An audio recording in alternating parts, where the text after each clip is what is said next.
Welcome ভাবান্তর fans. Apple অবশেষে স্টুডেন্টের ওপর নজর রেখে একটা নতুন ম্যাকবুক বের করে ফেলেছে। ম্যাকবুকটার নাম হচ্ছে ম্যাকবুক নিও।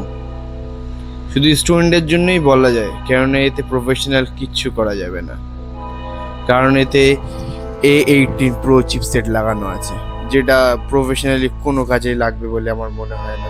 সরি ম্যাকবুক ফ্যান্স, আমার বলতে হবে এটা।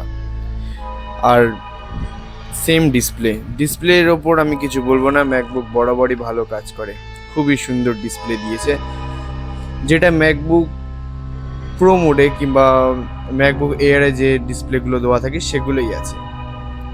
MacBook retina A18 Pro chipset দেওয়ার সাথে নর্মাল ডে টু ডে টাস্কের জন্য ঠিক আছে, বাট M4 M1 এর ওপরে যেতে পারবে না কখনো।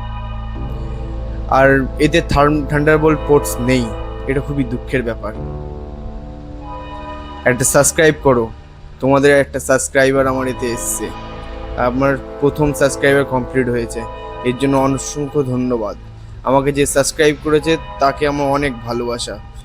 তোমরাও সাবস্ক্রাইব করো, তোমাদেরকেও ভালোবাসা দেবো।